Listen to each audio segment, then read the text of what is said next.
एबे जमी पट्टार संशोधन बहुत सहज हेबो आउ कोर्ट कचेरी को दौड़िबा को पड़िबनी। नमस्कार दर्शक बंधु, कौन आपणक जमी पट्टा संशोधन पई वर्ष वर्ष धरी कोर्ट कचेरी दौड़ी दौड़ी थकी गलेनी कि? हजार हजार टंका खर्च हेउची कि एवं समय मध्य नष्ट हेउची कि? आउ चिंता करंतु नहीं, राज्य सरकार एक बड़ निष्पत्ति नैचंती जहाँ आपणकर एही समस्या को अति सहज एवं अल्प समय मध्यरे समाधान करदेव। आसंतु जानिबा एही नुआ नियम विषय रे।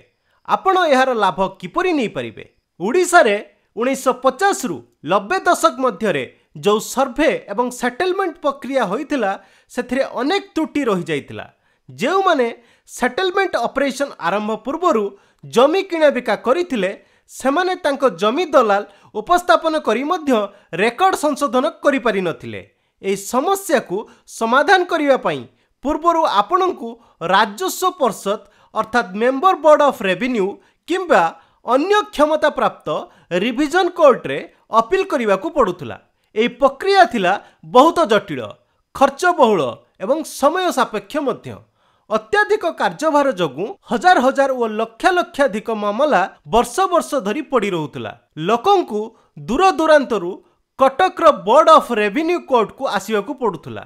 जमीर मैप कॉपी पई मध्य राज्य सरकार Odisha survey and settlement act 1958 एवं Odisha survey and settlement rules 1962 को संशोधन करने को निष्पत्ति नैचंती। मुख्यमंत्री मोहन चरण माझी एही प्रस्ताव को अनुमोदन देइचंती।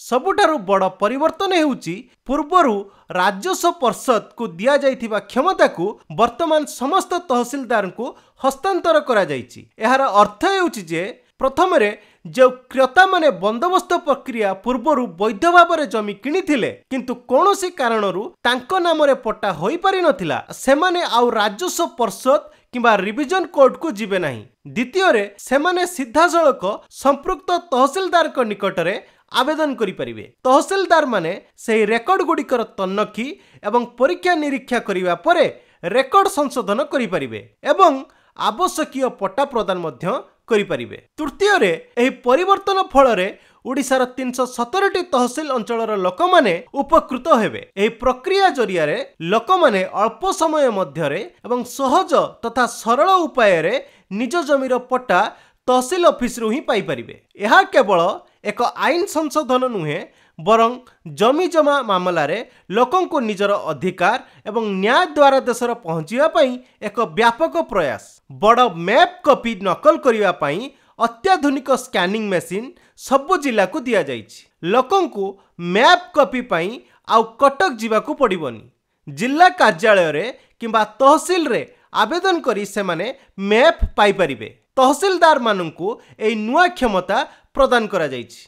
एहा सहित एई नियम कार्यकारी करिया पई 2-3 दिन मध्यरे एसओपी अर्थात स्टैंडर्ड ऑपरेटिंग प्रोसीडियर बाहर करा जियो बोली कहा जाइछि। एहा व्यतीत Odisha provision of land encroachment act अर्थात ओपीएलई एक्ट एवं Odisha government land settlement act मध्य संशोधन अणा जाइछि।